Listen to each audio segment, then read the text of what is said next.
अस्सलाम वालेकुम। Programme replay के साथ मैं हूं आपका होस्ट इमरान सिद्दीक। और पाकिस्तान टीम जो कि बांग्लादेश में टेस्ट सीरीज़ खेलने जाएगी, उसके लिए 16 रुकनी पाकिस्तान टीम की अनाउंसमेंट कर दी गई। थोड़ा जल्दी कर दी गई है, कहा जा रहा था कि अप्रैल के एंड में ये अनाउंसमेंट की जाएगी, क्योंकि सीरीज़ जो है वो 2 टेस्ट मैचेस की वो मई में है। काफ़ी मेजर चेंजेस हैं उस स्क्वाड में। शान मसूद को कप्तान बरकरार रखा, गाजी गौरी को एज अ विकेट कीपर लाया गया है, उसके बाद अब्दुल्ला फजल को लाया गया है, हसन अली की वापसी हुई है, मोहम्मद अब्बास जो कि फास्ट बॉलर थे उनकी वापसी हुई है। तो एक काफ़ी चेंजेस पाकिस्तान के स्क्वाड में हमें देखने में नज़र आ रही है। और लगता है कि सिलेक्शन कमेटी ने फैसला किया है कि ये जो मोहम्मद रिजवान है या बाबर आजम है या शाहीन शाह अफरीदी हैं, साथ ही साथ इनकी जो रिप्लेसमेंट है वो डेवलप करनी है और इनके पीछे एक एक खिलाड़ी को लगा दिया गया है। रोज़ाना की तरह जुनैद हमारे साथ मौजूद है। जुनैद, सबसे पहले तो स्क्वाड आपके भी सामने, मेरे भी सामने, क्या कहाँ पे रेट करेंगे इसको? क्या आपको वीकनेसेस इसमें नज़र आ रही है, क्या स्ट्रेंथ नज़र आ रही है? ये स्क्रीन पर भी स्क्वाड चल रहा है आपके। जी इमरान, मुझे ये लगता है कि जो ये स्क्वाड की इन्होंने जरा पहले अगर आप इजाज़त दें तो मैं स्क्वाड पढ़ लूँ। बिल्कुल। शान मसूद कप्तान है, अब्दुल्ला फजल डोमेस्टिक में ज़बरदस्त परफॉर्मेंस इन्होंने दी है, उसका रिवॉर्ड मिला है। अम्माद बट जो कि फास्ट बॉलिंग ऑलराउंडर है, अभी पाकिस्तान सुपर लीग में खेल रहे हैं, वो है। अजान अवैस बड़ी ज़बरदस्त परफॉर्मेंस दे रहे हैं 1-2 साल से, वो शामिल किए गए। बाबर आजम ऑब्वियस चॉइस है, हसन अली को शामिल किया गया है, इमामुल हक है, खुर्रम शहजाद है, मोहम्मद अब्बास की सरप्राइज एंट्री है, क्योंकि आपको पता है कि वो मेरे ख्याल है काफ़ी अरसे से पाकिस्तान की टेस्ट टीम में नहीं थे, लीग क्रिकेट तो खेल रहे थे इमरान इंग्लैंड में। बिल्कुल बिल्कुल। मोहम्मद रिजवान विकेट कीपर, गाजी गौरी को मोहम्मद रिजवान के पीछे लगा दिया गया है। नुमान साजिद हमारे 2 सुपरस्टार्स टेस्ट क्रिकेट में, सलमान अली आगा ब्रिलियंट परफॉर्मर इन टेस्ट क्रिकेट, सऊद शकील है और शाहीन शाह अफरीदी हैं। तो 5-6 ही आपको ऐसे प्लेयर नज़र आ रहे हैं जो आपके परमानेंट टेस्ट स्क्वाड का हिस्सा है, वरना ज़्यादातर जो स्क्वाड है वो मेजर आप कह सकते हैं कि तब्दीलियां की गई हैं। बिल्कुल इमरान, देखें अप्रैल के एंड के बजाय अगर इन्होंने पहले पाकिस्तान क्रिकेट बोर्ड ने और सिलेक्शन कमेटी ने अगर ऐलान किया, उसकी प्राइमरीली रीजन ये हो सकती है कि जो एक खिलाड़ी हैं आपस में, ये एक बॉन्डिंग के साथ और एक जेल के साथ वो खेलें। कैंप भी लग सकता है। अच्छा, बहुत सारे इसके अंदर से जैसे जो प्लेयर्स हैं, जैसे शान मसूद हो गए, शाहीन आफरीदी हो गए, मोहम्मद रिजवान हो गए, बाबर आजम हो गए, अब्दुल्ला फजल हो गए, ये सारे तो इस वक्त PSL का हिस्सा है। तो ऑफ कोर्स एक दूसरे के साथ जो है वो जरा देखने में इनको मौका भी मिलेगा, एक दूसरे के साथ खेल भी सकेंगे, एक दूसरे के साथ जेल भी कर सकेंगे। उससे क्या होगा कि जो एंड प्रोडक्ट बनेगा in terms of mental toughness and in terms of mental reliability, वो ज्यादा अच्छा बनेगा एज अपोज टू किसी टूर से 10 दिन पहले, 12 दिन पहले, जब आप मेंटली तो एक दूसरे के साथ जेल ना हो सके। ठीक है, तो मुझे ये लगता है कि बहुत अच्छा खुशाइन फैसला है पाकिस्तान क्रिकेट बोर्ड का और सिलेक्शन कमेटी का। और जो नाम मैंने देखे हैं, ये आपने बिल्कुल सही लफ्ज इस्तेमाल किया कि हर किसी की रिप्लेसमेंट बनाई गई है। पीछे एक लगा गाजी गौरी जो है, उनको जो है वो मोहम्मद रिजवान के पीछे लगा दिया। ठीक है, मोहम्मद रिजवान ऑब्वियस चॉइस होंगे, उनकी टेस्ट में खिदमत फर्स्ट चॉइस वो होंगे, लेकिन गाजी गौरी उनसे सीखने के लिए बहुत कुछ है इनके पास, क्योंकि मोहम्मद रिजवान एक बहुत अच्छे सिखाने वाले भी वो हैं। ठीक है, उसके बाद ये हो गया इमामुल हक। ठीक है, इमामुल हक जो है वो ओपन करेंगे, वो भी समझ में आता है। अब्दुल्ला फजल की बहुत अच्छी वो है। अब अब्दुल्ला फजल पे डिपेंड करता है कि वो जो बकाया PSL, अब्दुल्ला शफीक भी नहीं है। अब्दुल्ला शफीक नहीं है। अब्दुल्ला शफीक का ना होना मेरे लिए जरा थोड़ा सा हैरानकुन बात है, क्योंकि इमरान प्रॉब्लम ये आ रही है कि हमारी जो प्लेयर्स पास में परफॉर्मेंस दे रहे होते हैं और एक अगर ब्रेक आ जाता है तो उनको वहां से उनकी पास परफॉर्मेंस से कंटिन्यू नहीं किया जाता है। जो नए आने वाले प्लेयर्स थोड़ा सा परफॉर्म कर देते हैं उनको ले लिया जाता है। तो मेरे ख्याल से अब्दुल्ला शफीक जो है वो शायद इस स्क्वाड में होने चाहिए। लेकिन अब्दुल्ला फजल जो है, मेरा ख्याल है ये अगर चल गए ना तो मुझे पर्सनली, मैंने इनको देखा है, डोमेस्टिक में भी देखा है, पाकिस्तान सुपर लीग में उस तरीके से इनको मौका नहीं मिल रहा जिस तरीके से मिलना चाहिए। नीचे नंबर्स पे बैटिंग करें, थोड़ा सा ऊपर अगर बैटिंग करें, बहुत ही प्रॉपर एक कहते हैं ना किताबी प्लेयर और बिल्कुल प्रॉपर शॉट्स खेलने वाला, और शॉट्स हैं इसके पास, बिल्कुल बहुत अच्छा प्लेयर है। देखिए ये अच्छी बात है कि अब्दुल्ला फजल जैसे लोग जो है उनको मौका दिया गया है। सबसे अच्छी बात यह है कि मुझे बहुत खुशी हुई कि हसन अली की वापसी हुई है। लेकिन अब इमरान ये देखना होगा कि हसन अली की वापसी T20 की परफॉर्मेंस पे हुई है और वो 5 डे क्रिकेट में जा रहे हैं। T20 की परफॉर्मेंस में आपको 4 ओवर करने और 4 ओवर जान लगा के करने। नहीं, लेकिन उन्होंने इंग्लिश काउंटी वगैरह यहाँ वहाँ पे अच्छी परफॉर्मेंस, खुशाइन बात है, फर्स्ट क्लास क्रिकेट मैं अप्रिशिएट कर रहा हूँ। और आप ये जो बांग्लादेश की विकेट्स होती हैं, 2 किस्म की विकेट्स होती हैं, या तो ग्रीन टॉप विकेट होंगी, शुरू के 2-2.5 दिन आपको ग्रीन टॉप मिलेगा, उसके बाद फिर या तो स्पिन फ्रेंडली होंगे। स्पिन फ्रेंडली के लिए तो आपको पता है कि पाकिस्तान का जो बॉलिंग अटैक है उसको छेड़ने की जरूरत नहीं है। नौमान अली हो गए, साजिद खान हो गए, ये किसी भी दिन जो है वो स्पिन फ्रेंडली की जरूरत पड़ेगी नहीं, क्योंकि नाहिद राना ऊपर से आके जो करेंगे हमारे साथ, तो पहले भी उन्होंने किया टेस्ट सीरीज। नाहिद राना ने टेस्ट सीरीज में भी किया। नाहिद राना के देखिए, नाहिद राना बांग्लादेश के लिए बहुत अच्छी फाइंड है और हमें उसको अप्रिशिएट करना चाहिए। बट यहाँ पे जो पाकिस्तान टीम का जो मैं तवाज़ुन देख रहा हूँ, मुझे एक बहुत बैलेंस टीम लग रही है इमरान। और बहुत अरसे के बाद पाकिस्तान की टीम ने एक अच्छा फैसला ये किया, सिलेक्शन कमेटी ने, कि हर किसी की रिप्लेसमेंट ढूंढने की कोशिश की है। शाहीन आफरीदी के पीछे हसन अली को लगाया गया है, मोहम्मद अब्बास को लेके वापस आना बहुत खुशाइन चीज़ है। मोहम्मद अब्बास की बहुत खिदमत थी।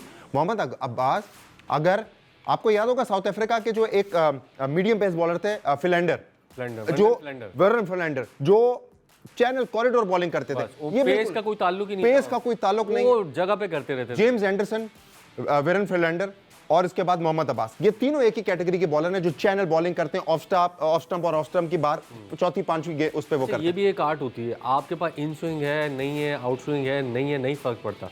आप चैनल से अच्छी लेंथ से बॉल कर रहे हैं और एक ही जगह पे अच्छी जगह पे बॉल गिरा रहे हैं, वो बड़े फायदेमंद, मैंने बड़े सक्सेसफुल देखे हैं ऐसे बॉलर।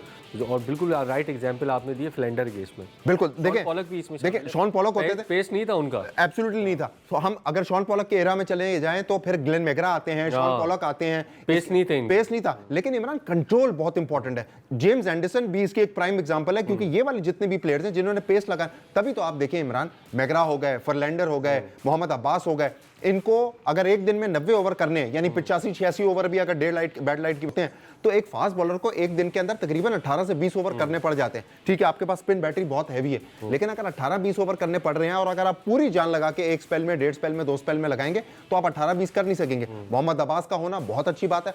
हसन अली जुवेनेटेड आएंगे कि उनकी टेस्ट टीम में वापसी है, क्योंकि टेस्ट कैप पहनना किसी भी प्लेयर के लिए सबसे बड़े एजाज की बात है अपने मुल्क के लिए। हसन अली, मुझे नजर आता है कि ऑल इन ऑल बहुत ही बैलेंस टीम सिलेक्शन कमेटी ने ली है। बल्लेबाजी में आप देख लें, Salman Ali Agha a man for all season, Babar Azam, जो बाबर आजम पीएसएल में नजर आ रहे हैं, अल्लाह करे वो फॉर्म कंटिन्यू करें, बेहतरीन आपके लिए फाइंड है। इसके अलावा अब्दुल्ला फजल, शान मसूद कमाल की फॉर्म में, जब एक्सीलरेट करना हो एक्सीलरेट कर रहे हैं, जब इनिंग्स बिल्ड करनी हो बिल्ड कर सकते हैं। ये स्क्वाड पर जो है वो स्क्वाड पर बातचीत का सिलसिला जारी रखते हैं। मजीद जो सिलेक्शंस हुई हैं उस पर भी बात करेंगे। गाजी गौरी पर बड़ी बात हो रही है कि रुहेल नज़ीर को शामिल नहीं किया गया, गाजी गौरी को क्यों शामिल किया गया, उनकी परफॉर्मेंस पर बात करेंगे ब्रेक के बाद। ब्रेक के बाद एक मरतबा फिर खुशामदीद, और गाजी गौरी पर बड़ी बात हो रही है कि उनको क्यों शामिल किया गया। और बहुत सारे लोग थोड़ी सी ज्यादती भी कर देते हैं, प्लेयर को पर्ची करार दे दिया जाता है, सिफारिश करार दे दिया जाता है। लेकिन गाजी गौरी ने, अगर मेरे सामने उनकी परफॉर्मेंस यहाँ खुली हुई है, प्लेयर ऑफ द टूर्नामेंट रहे थे प्रेसिडेंट ट्रॉफी में 2025-26 में। 7 मैचेस खेले, 12 इनिंग्स है, 531 रन उन्होंने स्कोर किए, 48 की एवरेज थी उनकी, 50 एक किया है, 2 सेंचुरियाँ की हैं और बेस्ट 138 था उनका। 21 डिसमिसल थे as a wicketkeeper. SBP की तरफ से भी खेला, वहाँ पर भी सेकंड लीडिंग रन स्कोरर थे। तो बड़े जजमेंटल हो जाते हैं हम लोग, बड़ा थोड़ा सा हार्श हो जाते हैं प्लेयर्स के ऊपर। ये ज़रूर हो सकता है कि एक प्लेयर को जल्दी मौका मिला, एक प्लेयर 3-4 साल से रन्स कर रहा है, नहीं उसको मौका मिल रहा, एक प्लेयर को 1-2 साल में ही मिल जाता है। ये डिपेंड करता है कि पाकिस्तान टीम में जगह कहाँ पर खाली है। अगर एज अ विकेट कीपर हमें लग रहा है कि रिजवान की फॉर्म ऐसी नहीं है, तो हम 1-2 साल वाले को भी शामिल कर सकते हैं। लेकिन अगर इमामुल हक परफॉर्म कर रहा है, तो एक ओपनर जो कि डोमेस्टिक में 3-4 साल से रन कर रहा है, उसको तो हम शामिल कर नहीं सकते ना, क्योंकि आपका ऑलरेडी पाकिस्तान टीम का ओपनर रन कर रहा है। बिल्कुल, आपने इमरान बिल्कुल सही बात बोली। गाजी गौरी की अगर बात पे आ जाए तो, और आपने उनके जो स्टैट्स बताएं, थोड़ा बहुत मैं भी उनको फॉलो कर रहा था, 48 की एवरेज बहुत बड़ी एवरेज होती है। और विकेट कीपर बैट्समैन, एब्सोल्युटली। अच्छा, ये वो वाला दौर नहीं है कि जब विकेट कीपर जो है वो अपनी कीपिंग की वजह से, अपनी स्टंपिंग की वजह से और अपने डिसमिसल्स की वजह से वो टीम में आया करता था। ये वो वाला दौर है कि जब आपको हर प्लेयर को एक और एडिशनल चीज आनी जरूरी है। गाजी गौरी के हक में क्या चीज जाती है? उनकी एवरेज। अगर वो स्टेट बैंक ऑफ पाकिस्तान की तरफ से खेल रहे थे, 48 की एवरेज दे रहे हैं, डिसमिसल्स उन्होंने बताया, टॉप रन्स गेटर उसकी लिस्ट के अंदर शामिल, तो उनका बिल्कुल ये हक बनता है टीम में आना। और उस टाइम में आना कि जब मोहम्मद रिजवान जैसा जो प्लेयर है, जो एक बहुत अच्छा प्लेयर है लेकिन सफर कर रहा है, मोहम्मद रिजवान की हमें आज नहीं तो कल रिप्लेसमेंट ढूंढना बहुत जरूरी है। अल्लाह करे मोहम्मद रिजवान हमारे साथ कंटिन्यू करते रहे इंशाल्लाह फॉर द नेक्स्ट 3-4 इयर्स, और उनकी रहनुमाई में, उनकी गाइडेंस के अंदर गाजी गौरी जो है वो मजीद एक्सेल करें। तो अगर गाजी गौरी अगर आ गए हैं तो हमें जजमेंटल होकर, जैसे आपने लफ्ज इस्तेमाल किया, इस्तेमाल नहीं करना चाहिए, वेट करना चाहिए। पहले उनकी परफॉर्मेंस तो देख लें। अब हम करते क्या है, पहले टीम में एक लड़का आया है, खेला नहीं है, हमने उसको पर्ची करना। इमरान, सिलेक्शन कमेटी कभी भी देखिए, एक आध प्लेयर फेवरेटिज्म के ऊपर या थोड़ी सी इंक्लिनेशन होने की वजह से तो सेलेक्ट हो सकता है। पूरे 11 मैंने यही कहा, मैंने कहा फास्ट ट्रैक जरूर हो सकता है। हाँ जी। लेकिन इस लेवल पे जो आ रहा है वो ऐसा नहीं हो सकता उसको खेलना नहीं आता। फास्ट ट्रैक, स्लो ट्रैक ये हो सकता ये बिल्कुल हो सकता है इमरान, लेकिन देखें सिलेक्शन कमेटी, मैं जो बात कर रहा था, सिलेक्शन कमेटी के ऊपर बहुत एडेड प्रेशर होता है, बिकॉज ये जो 11 जाते हैं या ये जो 15 जाता है, स्क्वाड जाता है, ये पाकिस्तान के एम्बेसडर्स होते हैं टू अदर कंट्रीज। तो वो पाकिस्तान के जब कलर्स पहनते हैं, पाकिस्तान का जब जैकेट पहनते हैं, कैप पहनते हैं, उनके ऊपर बहुत ज्यादा एडेड होता है। सो मैं देखने वालों को ये दरख्वास्त करूंगा कि प्लीज आप जजमेंटल ना हो। ये जो परफॉर्मेंस की बेस के ऊपर लोग हैं, यस प्लस माइनस हो सकता है, 1 साल 1.5 साल, 1 सीजन 2 सीजन किसी बच्चे को आगे पीछे हो सकता है या किसी प्लेयर को आगे पीछे हो सकता है, बट वो अगर अच्छा खेल रहा है तो मैं आपको बता रहा हूं कि इमरान ज्यादा टाइम नहीं लगेगा कि प्लेयर्स टीम के अंदर आपको नजर आना शुरू हो जाएंगे। अभी भी बहुत खुशाइन चीज है कि बहुत नए नए नाम वापस, मोहम्मद अब्बास का वापस आना इस चीज की प्राइम एग्जांपल है कि मेरिट पे टीम सेलेक्ट की गई है। मेरे हिसाब से इमरान के मेरिट पे है। एक आध प्लेयर आप प्लस माइनस हो सकता है, लेकिन मेरे ख्याल से हसन अली की वापसी, कोई सोच सकता था हसन अली की वापसी होगी? हसन अली ने यहां परफॉर्म किया, लीग क्रिकेट में परफॉर्म किया, इंग्लैंड की डोमेस्टिक में काउंटी में परफॉर्म किया। अब्दुल्ला फजल आप देख लें, Imam ul Haq continuously perform test match में कर रहे थे, तो इसलिए उनको रखा, कंटिन्यूसली तो नहीं लेकिन एक अच्छा कर रहे थे। शान मसूद के ऊपर कैप्टनसी के ऊपर जो है वो दिखाया गया, कॉन्फिडेंस दिखाया गया। बहुत जल्दबाजी के अंदर ये टीम सेलेक्ट नहीं की गई है। इनको हर चीज में, हर एवेन्यू के ऊपर जो प्लेयर जो है वो परफॉर्म कर रहा है उसकी बेस पे किया। अभी हमें ये भी एक्सपेक्ट नहीं करना चाहिए कि हमने अगर अब्दुल्ला फजल को या गाजी गौरी को शामिल कर लिया तो वही खेलेंगे। मेरा ख्याल है आपके पास इमाम है, शान मसूद हैं, फिर आपके पास बाबर आ जाते हैं, फिर रिजवान है, फिर सलमान अली आ गए, फिर सऊद है। आपकी जो टॉप 6 है वो तो यही रहेगी, वो तो चेंज नहीं होनी टेस्ट क्रिकेट में, क्योंकि टेस्ट क्रिकेट में खास तौर पे अगर मैं कहूँ सलमान अली आगा भी परफॉर्म कर रहे हैं, सऊद भी परफॉर्म कर रहे हैं, बाबर भी रन्स कर देते हैं। सिर्फ एक स्ट्रगल रिजवान कर रहे हैं, बाकी वो भी हो सकता है कि बांग्लादेश में रन्स कर दें। बिल्कुल देखें, और इस टीम के अंदर मैं इमरान प्लेयर्स पे हमने काफ़ी बात कर ली। जो सबसे खुशाइन चीज़ है जिसको शायद आप भी अप्रिशिएट करेंगे, वो इस टीम का हेड कोच होना सरफराज अहमद। बिल्कुल, क्या जबरदस्त पाकिस्तान क्रिकेट। अच्छा, मैं बड़ा डिसअपॉइंटेड था, हमने शुरू के प्रोग्राम्स में ये बात की जब पीएसएल का 11वां एडिशन स्टार्ट हुआ था, कि क्यों सरफराज अहमद को साइड लाइन किया गया और क्यों किसी और एक आध प्लेयर को, मिसबाह उल हक को जो है वो असाइनमेंट रहने दिए उनके पीएसएल के अंदर। सो मेरे ख्याल से क्रिकेट बोर्ड ने हमें जवाब दे दिया शायद कि इस वजह से, क्योंकि उनको हेड कोच बनाया गया। और मेरे ख्याल से Imran, Sarfaraz Ahmed is there to stay.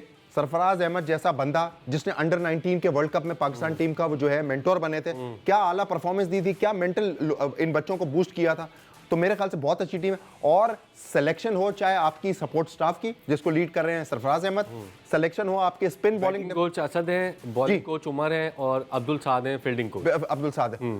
तो इमरान, सरफराज अहमद को बहुत अच्छी टीम दी गई है। और लेकिन ये है कि अभी उनका कड़ा इम्तिहान है। ये देखें, आप जूनियर लेवल पे कोचिंग कर ली, आपने मेंटोर बन गए, लेकिन जो अच्छे कोचेस को हमने देखा है कि भाई वो जाने के बाद कहते हैं कि पाकिस्तान टीम की कोचिंग करना बड़ा मुश्किल काम है भाई। देखें, तो ये उनका इम्तिहान है कि किस तरीके से चीज़ों को कंट्रोल करते हैं। बाज़ औक़ात इमरान ये होता है कि प्लेयर्स एक दूसरे को सेटल नहीं होने देते। इनसिक्योरिटी होती है ना, जैसे हमने 2-3 दिन से बात कर रहे हैं, कप्तानी इसको क्यों नहीं दी, इसको क्यों नहीं दी, इनसिक्योरिटी होती है। तो हो सकता है कि कुछ प्लेयर्स की इनसिक्योरिटी जो है वो सरफराज की तरफ ऐसा कोच भी हो कि वो उसकी बात ना सुने। लेकिन जिस तरह का रिस्पेक्ट सैफी भाई हमारे जो हैं वो कमांड करते हैं, सरफराज अहमद कमांड करते हैं, मेरे ख्याल से ये सारे प्लेयर्स जो हैं वो उनकी बात सुनेंगे। और इस टीम के अंदर बहुत ठहरी हुई तबीयत के लोग हैं। हम इस टीम के लिए हमारी नेक ख्वाहिशात हैं कि ये परफॉर्मेंस अच्छी दे बांग्लादेश में, क्योंकि हम वनडे सीरीज वहां से हार के आए, वनडे सीरीज हार के आए, और हमारे पास एक बहुत अच्छा मौका है कि हम टेस्ट सीरीज के अंदर अच्छा परफॉर्म करके, क्योंकि जो बांग्लादेश की टीम सेलेक्ट होगी, नाहिद राना को आप 1 मिनट के लिए साइड हो जाए, जो उनके स्पिन डिपार्टमेंट के वो तो पाकिस्तान को एक बहुत कड़ा इम्तिहान देने वाली है। तो पाकिस्तान को चाहिए, अच्छा किया कि ज्यादा टॉप ऑर्डर के अंदर जो है वो छेड़खानी नहीं की गई, क्योंकि बाबर हो गए, सलमान अली आगा सीधे बल्ले से खेलते हैं स्पिन को, बाबर थोड़ा फंसते हैं, शान मसूद अच्छा खेलते हैं, अब्दुल्ला फजल अच्छा खेलते हैं, सऊद शकील बहुत अच्छा खेलते हैं स्पिनर्स को, और ज्यादातर इनके पास लेफ्ट आर्म स्पिनर है मेहदी हसन मिराज के अलावा, तो वो अंदर गेंद आएगी। बिल्कुल स्क्वाड देखना पड़ेगा बांग्लादेश में। पाकिस्तान क्या कोई भी टीम जो है वो वहाँ पर जाती है, स्ट्रगल करती है, क्योंकि वो स्पिन विकेट्स बनाते हैं खास तौर पर टेस्ट क्रिकेट के अंदर, और जो अपोजिशन टीम है उसको चारों तरफ से घेर लेते हैं। प्रोग्राम में शामिल करते हैं एक ब्रेक के बाद वापस आकर पाकिस्तान सुपर लीग में लाहौर कलंदर्स को एक और शिकस्त हो गई, कोयटा ग्लैडिएटर्स को बड़े टाइम के बाद पहली कामयाबी मिली है, इस पर भी बात करेंगे, आज के मैच पर भी बात करेंगे एक ब्रेक के बाद। प्रोग्राम में एक मरतबा फिर खुशामदीद। और कोयटा ग्लैडिएटर्स ने 2-3 शिकस्तों के बाद पहली कामयाबी हासिल की, लेकिन लाहौर कलंदर्स की मुश्किलात कराची में कम होने का नाम नहीं ले रही है। एक और डिफीट उनको हुई है और अब उनका जो प्लेऑफ है वो ख़तरे में पड़ता हुआ दिखाई दे रहा है। बार बार एक लाहौर कलंदर्स की तरफ से थोड़ा सा मुझे लग रहा है कि थोड़ा सा जो इस कंडीशंस के अंदर कराची में ख़ास तौर पे स्पिनर्स बड़े कारामद साबित हो रहे हैं, तो वो स्पिनर्स लाहौर कलंदर्स के पास इतने अच्छे नहीं है जितने दीगर टीमों के पास हैं। कल भी हमने देखा Usman Tariq man of the match था। बिल्कुल एग्जैक्टली। बहुत खुशाइन चीज सबसे ज्यादा ये है कि Usman Tariq wicket taking form में अब आ गए। रन तो वो पहले भी नहीं दे रहे थे, 4 में 25, 4 में 25, 4 में 35, 4 में 32 दे रहे थे उन्होंने। उसका रीजन उन्होंने प्रेस कॉन्फ्रेंस में उनसे कहा कि आप इकोनॉमिकल हैं लेकिन विकेट्स नहीं ले रहे। उन्होंने कहा जब आपकी टीम बैटर रन ही नहीं कर रहे तो सामने वाला रिस्क ही नहीं ले रहा तो विकेट कैसे मिलेगी। तो आप डिफेंसिव बॉलिंग पे चले जाते हैं ना। आप फ्लाइट पे नहीं जाते, आप तेज करने की कोशिश करते हैं, वैरायटी पे नहीं जाते हैं कि तो क्योंकि जब रन ऑन द बोर्ड होते हैं तो आपके पास खेलने का मौका मिल जाता है। खुले दिल से बॉल करता है। और उस्मान तारिक ने, इमरान कथा कलामी की माजरत, ये उस्मान तारिक ने बड़ा स्टेटमेंट दिया क्वेटा ग्लैडिएटर्स की अपनी टीम को भी कि भाई आप थोड़े से रन्स करें ताकि हमें भी कुछ डिफेंड, ताकि हमें भी विकेट्स लेने का मौका मिले। अब ये देखें कल क्या जबरदस्त शानदार बॉलिंग की है। मैंने उनका मैच देखा, मैंने उसके बाद उनकी बॉलिंग को भी थोड़ा स्टडी करने की कोशिश की। सारी गेंदें उन्होंने फ्लाइट भी दी, वैरायटी भी की, उन्होंने लेफ्टियों को भी आउट किया, राइटी को भी आउट किया। कमाल की बॉलिंग की। बहुत मुझे खुशी हुई कि उस्मान तारिक जैसा जो हीरा है जिसको आहिस्ता आहिस्ता तराशा जा रहा है वो फाइनली विकेट टेकिंग फॉर्म में आया है। और ना कि 4 ओवर, देखें ये 4 ओवर में 25, 4 ओवर में 35 और कोई विकेट ना लेना, ये उस्मान तारिक के लिए खतरे की घंटी इसलिए बज रही थी कि इस तरह के और भी बहुत सारे स्पिनर्स हैं तो उस्मान तारिक कहीं इस सिस्टम से कहीं बाहर ना हो जाते खुदा ना खास्ता। लेकिन अब क्या हुआ है, उस्मान तारिक ने बहुत अच्छी विकेट टेकिंग फॉर्म अपनी दिखाई है। और लाहौर कलंदर का इमरान फिर वही देखे, तीसरा लगातार लो स्कोरिंग है। 130, 98, 99, 110, 134, ये चौथा लगातार इनका वो है। So Imran, this is a matter of you know they have to think something about it कि हमने लाहौर कलंदर के कोई क्रूशियल स्टेज पे शाहीन शाह अफरीदी, सिकंदर रजा और आई थिंक सैम हसीबुल्ला से ऊपर बैटिंग करने आए शायद, मैंने ऐसा सुना है। असलंका जो नई साइनिंग पे मैच नहीं देख रहा था मैं। असलंका जो आए हैं, नए आए मेरे ख्याल से, असलंका ये आए थे चौथे नंबर पे। अब्दुल्ला शफीक कुछ नहीं कर सके, नईम भी कुछ नहीं कर सके। नहीं, शाहीन किस नंबर पे आए थे? शाहीन जी शाहीन को आप कहीं वो तो नहीं रेफर कर रहे कि जो शाहीन बहुत अपसेट होके गए कि मेरी 100 होने वाली थी और 99 पे मुझे रन आउट करवा दिया। रजा से पहले आए, रजा से पहले आए, जी हाँ बिल्कुल, रजा से पहले आए शाहीन, जी हाँ रजा से पहले आए और 2 गेंदों पे आउट हो गए। तो इसका मतलब है कुछ झगड़ा करके आए थे कि आज देखो मैं पार लगाऊंगा नहीं है।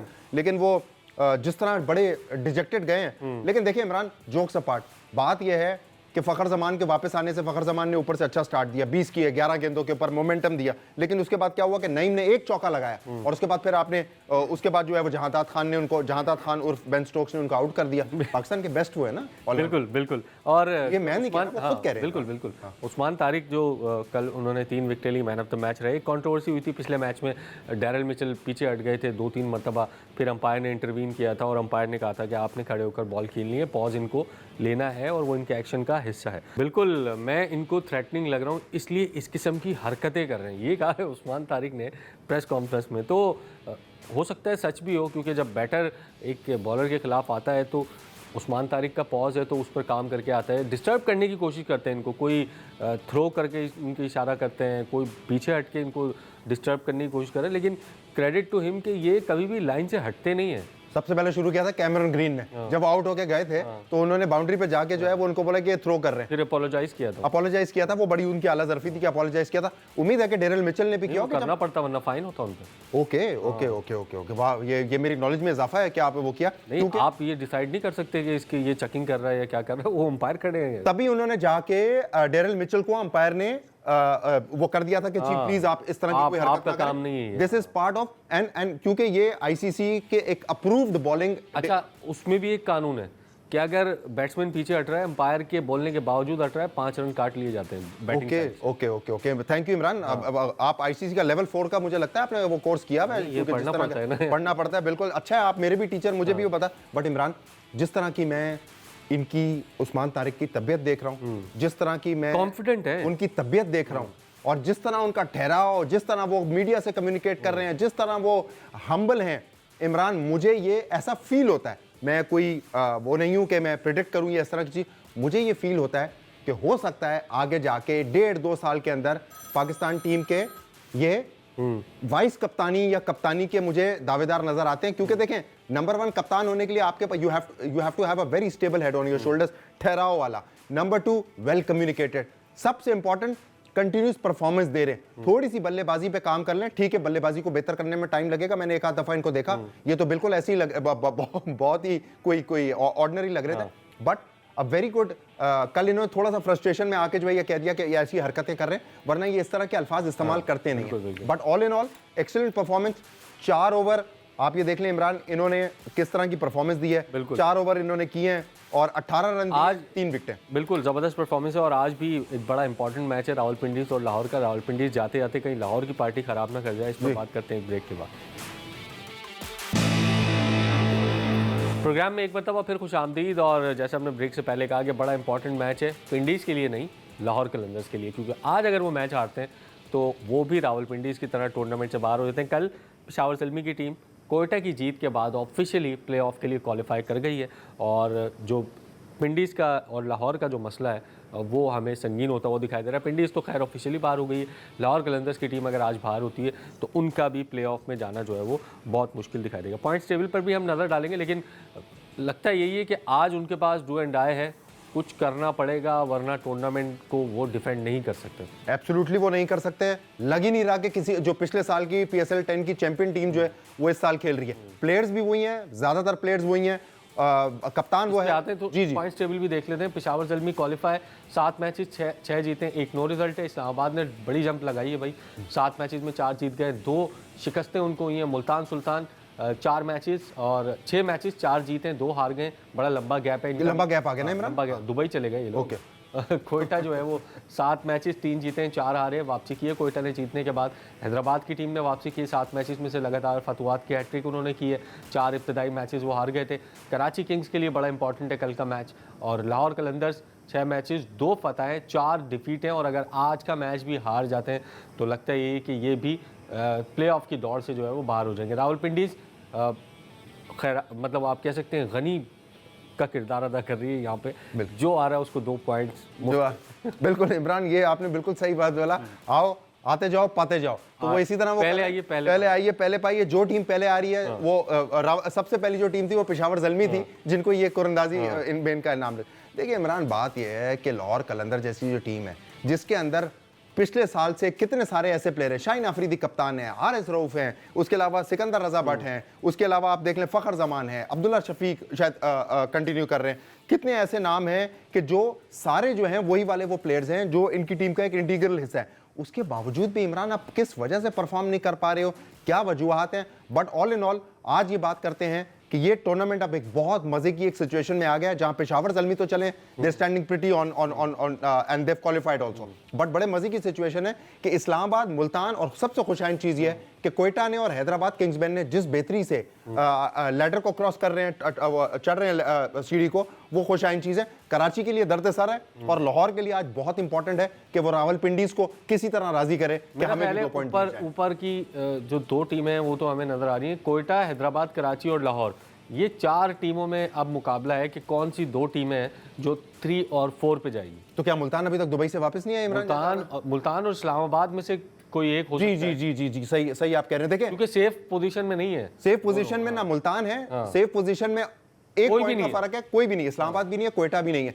सो अब बात यह है कि जो मोमेंटम कोयटा ने पकड़ा है एक जीत के साथ ही हो, हालांकि वो भी तवातर से हारते हुए आ रहे थे, जो मोमेंटम अगर ये इसको कैरी कर लेते हैं, परफॉर्मेंस को कैरी कर लेते हैं, तो ये बहुत तीसरी पोजीशन, चौथी पोजीशन, मुझे ये प्लेऑफ ये क्वालिफायर खेलते हुए नजर नहीं आ रहे, एलिमिनेटर तो कम से कम ये मुझे खेलते हुए नजर आ रहे, लेकिन मुझे बहुत खुशी होगी इमरान, पर्सनल मैं अपनी एक ओपिनियन दे रहा हूं, मुझे ये खुशी होगी कि अगर हैदराबाद की टीम भी एक प्लेऑफ में कुछ खेले, क्वालिफायर नहीं तो एलिमिनेटर जरूर खेले। ये PSL के लिए बहुत अच्छा होगा कि पहली फ्रेंचाइज आई, पहली दफा आई, और वो बहुत अच्छी, क्योंकि 2 टीम्स आई, एक टीम ने बिल्कुल डिसअपॉइंट किया। आई डोंट नो, शुरू में वो जो उनको हार हुई पेशावर ज़ल्मी के हाथ, उसके बाद जो है वो बिल्कुल भी वो ना कर सके, ना फील्डिंग के शोबे में, ना बॉलिंग के शोबे में। सो जो ये पॉइंट्स टेबल आप दिखा रहे हैं स्क्रीन पे, ये बड़े मजे की इस वक्त सिचुएशन दे रहा है। यही तो आज क्या समझते हैं रावलपिंडी, मुझे पता नहीं क्यों ऐसा लग रहा है कि रावलपिंडी जाते जाते लाहौर का जो केस है वो खराब कर। देखिए इमरान, पिछले 2-3 दिन से जो है मैं जो प्रेडिक्शंस आप मुझसे करवा रहे हैं वो थोड़ी बहुत सही निकल रही हैं, तो मैं काम ये करता हूं कि थोड़ा नजूमी का काम भी कर, अल्लाह ना कर, नहीं बिल्कुल इमरान, जो नहीं, ये ऐसी वो बात नहीं है, आप ये मुझसे करवा लेते हैं। मैं बेसिकली इमरान, हमारा ये काम है based on facts, based on plus and minuses जिस टीम के हैं। मुझे ये लग रहा है कि लाहौर कलंदर आज क्योंकि अगर आज नहीं करेगी तो फिर उसके बाद उनका भी पर्दा डू एंड डाई है, तो कर्टन उनके ऊपर भी वो आ जाएगा। तो मेरे ख्याल से लाहौर आज अपना बेहतरीन गेम देगी। ऊपर से फखर जमान को और नईम दोनों डिसअपॉइंट कर रहे हैं, दोनों डिसअपॉइंट कर रहे हैं। फखर जमान को कल अच्छा स्टार्ट मिला, लेकिन फखर जमान को जो है वो और कैरी ऑन करना पड़ेगा। नईम ने जो पहली एक आध बारी के अंदर जो है रन उसके बाद से तो उसके बाद से बल्ला कुछ नहीं खामोश किया। है। असलंका आए हैं, असलंका को करना पड़ेगा, अब्दुल्ला शफीक को करना पड़ेगा, शाहीन आफरीदी कहीं आज सिकंदर रजा भी इस पूरे पीएसएल में कोई इतने मतलब इफेक्टिव नहीं है। देखें, सिकंदर रजा की जिम्बाब्वे क्रिकेट के लिए बहुत खिदमत है, सिकंदर रजा की लाहौर कलंदर्स के लिए बहुत खिदमत है। खास तौर पे जिस तरीके से वो लास्ट ईयर आए और फाइनल जितवाया उन्होंने, तो वो उनको अल्लाह ताला ने वैसे ही बहुत वो दी। बट मैं ये कहता हूं कि थोड़ी सी जरा अपनी परफॉर्मेंस में ऊपर लेके आए। मैं आपको इमरान आज ये इनकी टीम को सजेस्ट करता हूं, अगर किसी तरह से सिकंदर रजा को ये 5वें नंबर पे ले आए। सिकंदर रजा के पास वो कैपेबिलिटी है कि वो इनिंग्स को डीप लेके जा सकते हैं, वो अच्छा खेल सकते हैं। एक अच्छी इनिंग 40-45 की उनको जरूरत है। असलंका को बेशक आप वहीं रहने थे, फारूक को नीचे लेके आए, सिकंदर रजा को ऊपर लेके आए, और ये जितने भी ऊपर प्लेयर्स हैं इन सबको परफॉर्म करना पड़ेगा। और शाहीन अफरीदी से मेरी दरख्वास्त है कि जो नंबर उनका है उसी पे रहें। आपको बिल्कुल कोई बेन स्टोक्स बनने की या कुछ बनने की, हार्दिक पांड्या बनने की जरूरत नहीं है, जिमी नीशम बनने की जरूरत नहीं है। प्लीज आप आएं, अपने नंबर पे ही खेलें, और जो आपके प्लेयर्स हैं उनको चांस दिया जाए जहां उनका नंबर है। पीएसएल में ये बहुत बड़ी प्रॉब्लम है इमरान। आप देखें, जीती हुई टीम्स, हैदराबाद किंग्समैन ने ये रिवायत स्टार्ट की थी, जो जीत रही है उसके नंबर को आगे पीछे बार बार वो करे थे, और बाकी बहुत सारी टीमों ने उसको फॉलो किया। प्लीज अगर आप जीत रहे हैं तो अपने नंबर से स्टिक करें। जाते लाहौर का प्रेडिक्शन, एक और राइट प्रेडिक्शन।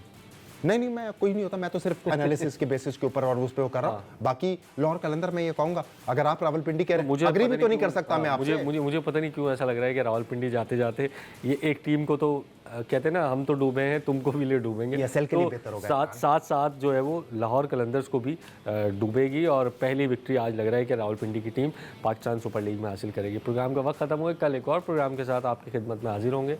तब तक के लिए अल्लाह।